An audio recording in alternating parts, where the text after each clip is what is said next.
Hello, I'm Brenda Anderson from Tasting Scotland, a food and drink tour company, and I'm pleased to serve as a World Food Travel Association ambassador in Scotland. And today we're celebrating World Food Travel Day, and I'm joined by Chef Craig Wilson, one of Scotland's 25 food tourism ambassadors. So just before I bring you Craig's 60-second food and drink story, Craig, tell everyone a little about the area that you represent. Well, I was born in Inch in Aberdeenshire, and I moved back 18 years ago to Aberdeenshire to kind of live my dream by opening my own restaurant in my homeland, where the larder is world class. I understand the people that is around me, and I've grown up with all the great things that Aberdeenshire has to offer. So what would you say the area is most famous for, or why must people visit Aberdeenshire? What is their worst trying there or seeing there? Aberdeenshire, it sounds kind of perfect, but we've kind of got it all. You could be up a hill 1 minute, you can be in the sea the next, and the produce is kind of just kind of perfectly positioned, that it's naturally just very, very good because of our climate, because of our soil, and we're probably not the best about shouting about it, but you let other people smell it or taste it, and it gets people rather excited. I'm very proud of that fact. Oh, amazing. People love produce. Oh, amazing. And of course, as you know, that's my homeland as well. And I very much like coming home and getting a real taste of Aberdeenshire. So, Craig, 60 seconds of quick fire food and drink questions coming at you. They'll be coming kind of thick and fast. So are you ready? I'm ready. Are you willing? I am. Holding on. Ready and willing, we're good to go. Okay, here we go then. So food, sweet or savoury? I love savoury, but with a little bit of sweetness. So I'll be controversial, and I'll say both to complement each other. Great. What always makes your mouth water? A nice bit of homemade tablet just out of the pan. Perfect. Which 3 products from your region would you say are must tries? Oh, you absolutely must taste tempura langoustine. It's just world class, sweet, delicate, and it's just an amazing product.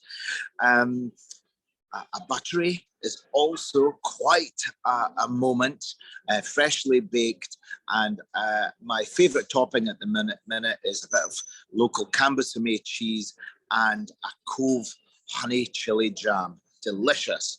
And I have to say, I couldn't be prouder of the fact that our Aberdeen Angus Scotch beef is absolutely out of this world and respected no matter where you go. And it's just where we are, and we should just be so, so proud of it. Oh, wonderful, Craig.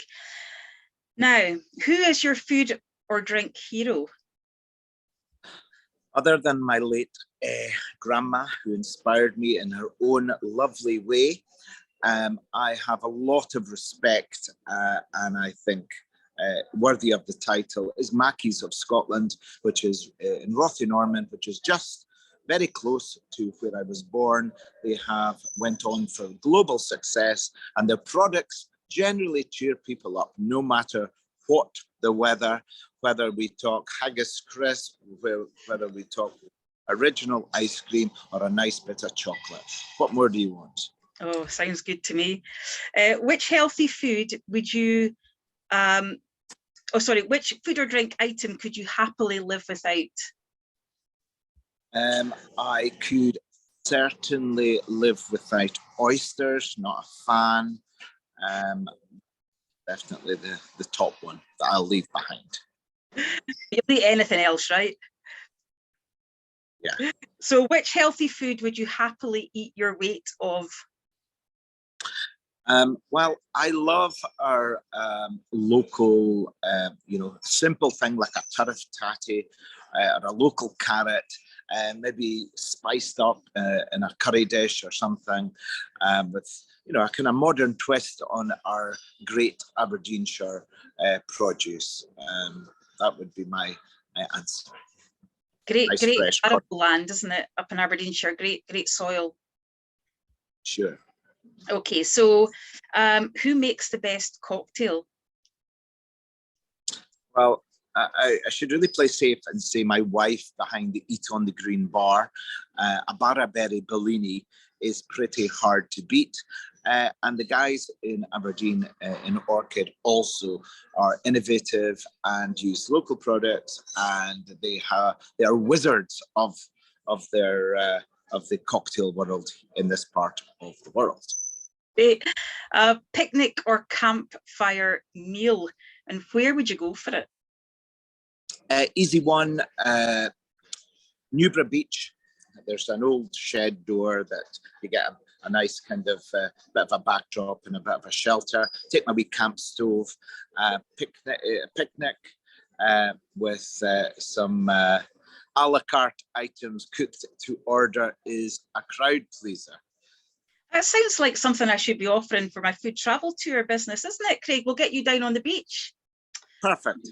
Might just have started some in there. Talking about food travel, what's your favourite food travel memory? Well, I love this story because it was so not planned and unrehearsed.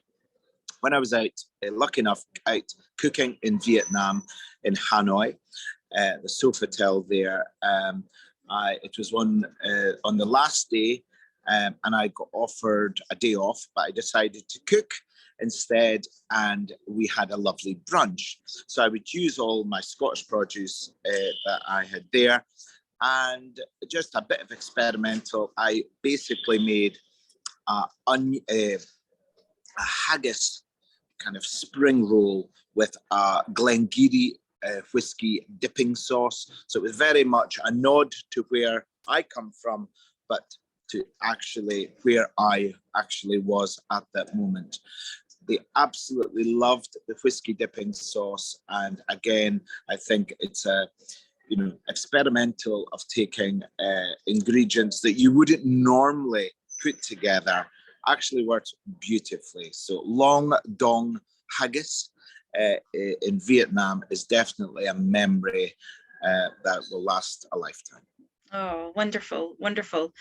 And you're raising a glass to celebrate. What's in your glass?